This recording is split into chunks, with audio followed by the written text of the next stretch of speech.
Like great lambing weather.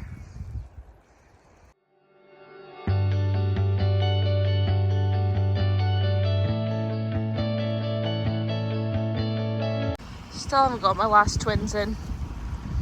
Shouldn't really be lambing yet, but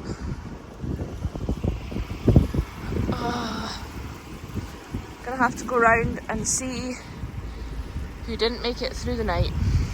So I've got a yow here, you can see the tail sticking out. That's a knee, a back knee there. So she's trying her hardest to shove this out like this, but it's just not gonna work. He is a 3, so he might be smaller, but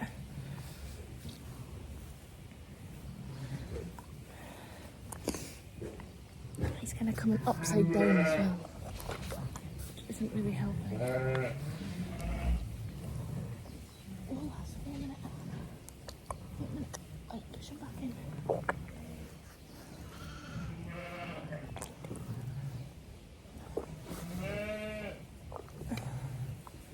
His legs are actually through her pelvis, but it's trying to get them straightened without breaking anything.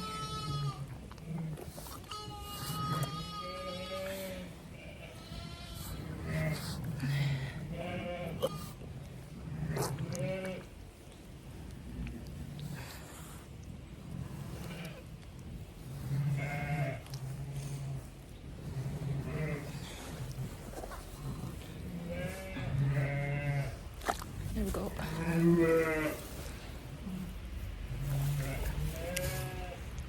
So, sheep, were you coming, Min?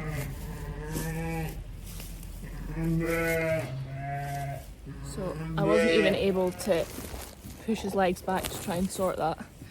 I just had to take them as they were.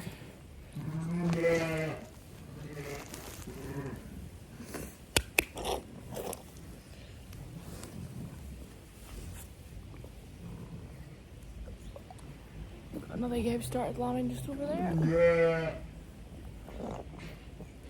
And I have one pen left, which this yow is going in.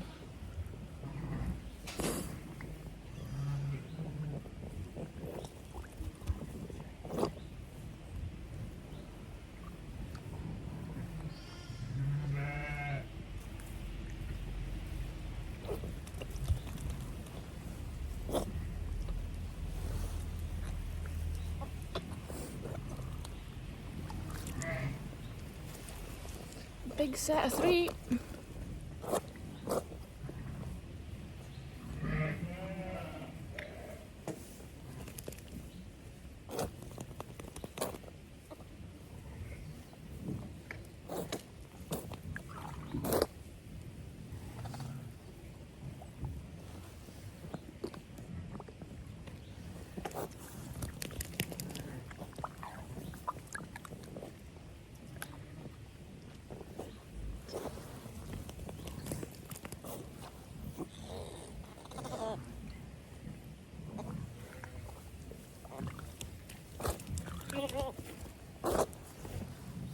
Good job, lass.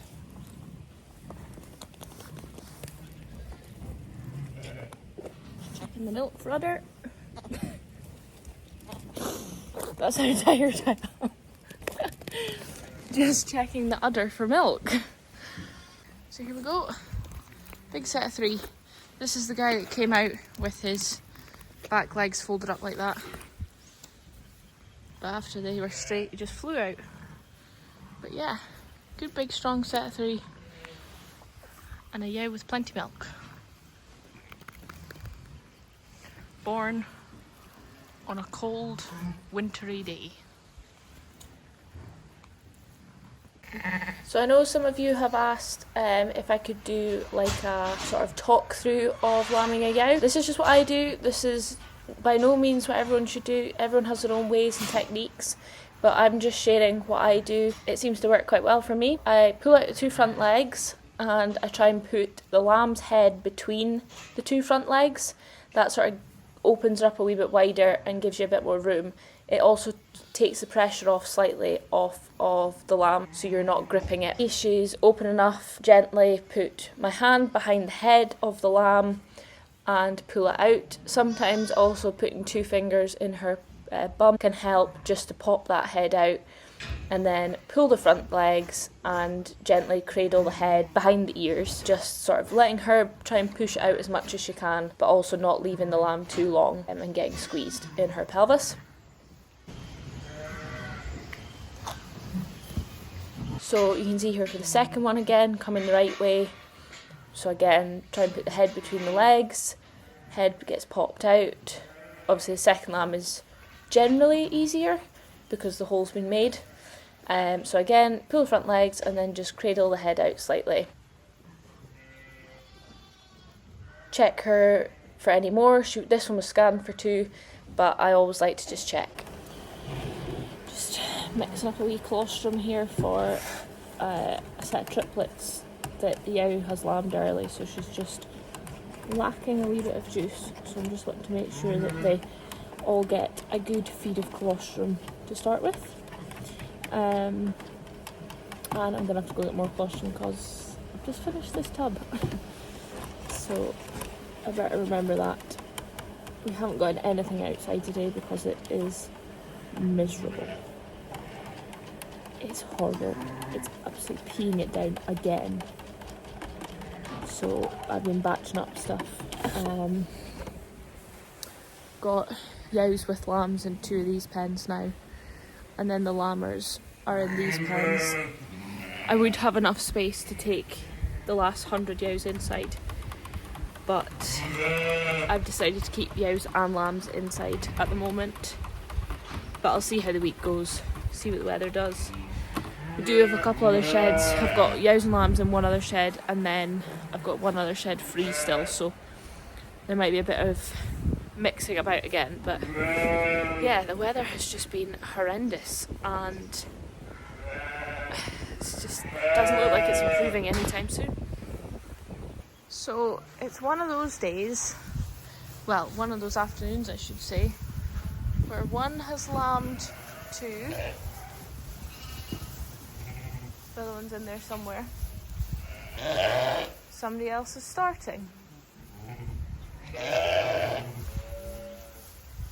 She's not started yet, but that one has started. Getting the pains. Is it, love, just you shove them out?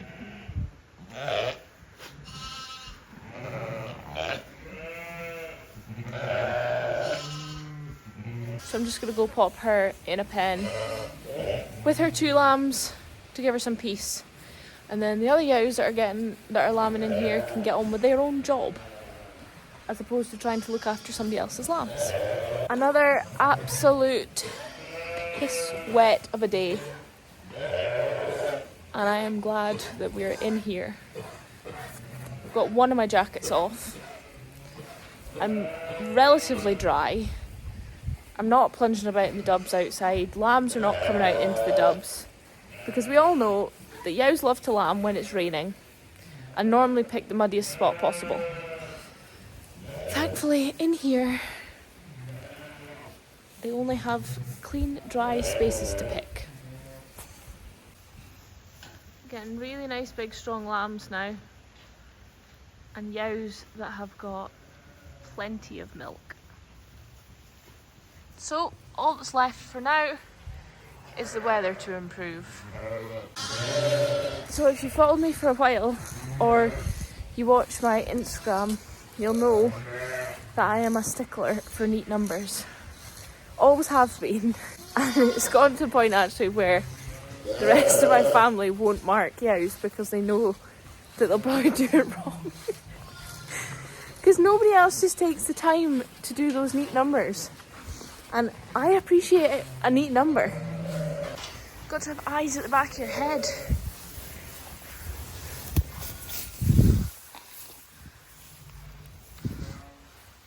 Right, sir. Dimmer's just shoved that out and forgotten to get up, but thankfully he's okay. I'll let her come back to him now. So far, my thoughts on indoor lambing. Well, after the weather we've been having, I've been very glad to be in here and not running about in the dubs outside.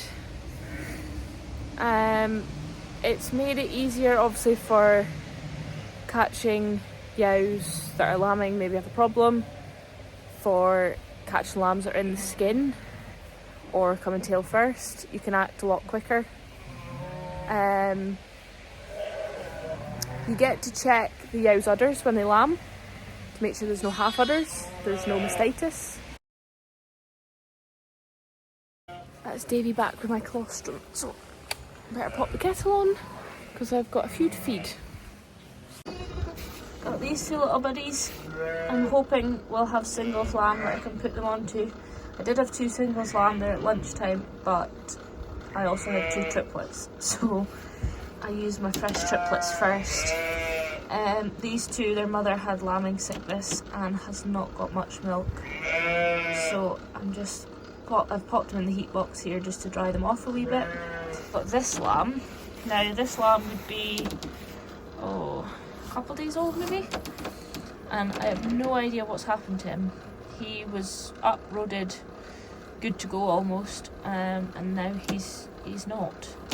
So I don't know what's wrong with him. He's got a really full belly. It's not tight, so I've given him a glucose injection straight into the gut to see if that'll help.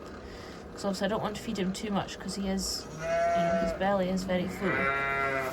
He is holding his tail out a lot, so I don't know if there's a blockage. He does have a bum hole. I have had that before where you've had lambs up, soaked and everything, but no bum hole. So unfortunately they've had to be put down. But he does. Nice big strong lamb. As I say, was up, going about was fine. But now has, taken a bit of a turn unfortunately.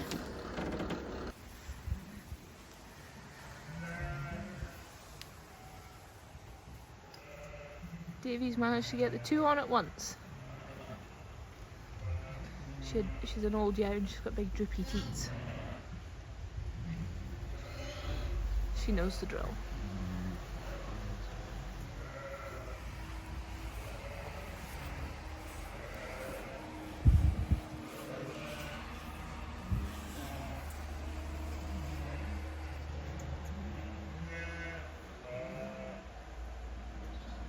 So we had 24 spare pens, and in the last couple hours we now have 2.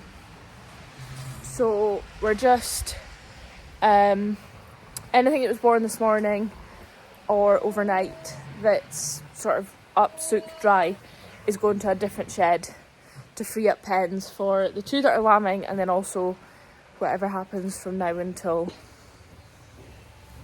tomorrow morning. So trying to make sure we've got enough free pens as possible, because it did have a bit of a lull at lunchtime there, and then since lunch it has been manic. So I'm on disinfectant powder and shavings. My brother and Davy are carting from this shed to the next shed, and my sister, bless her, is back at the pets. I've just given her another couple, so she's away with them, trying to sort them out. So yeah, it's all go again.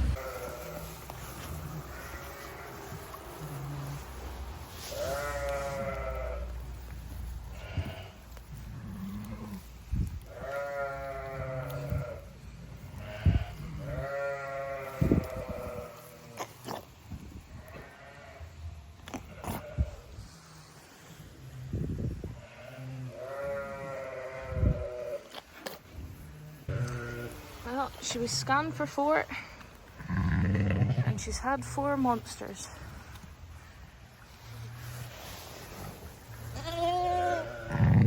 Good girl, lass. And she's got milk. Some job. Well, the Overflow pens are full again. They're rung, marked up, ready to go. We just need the weather to improve.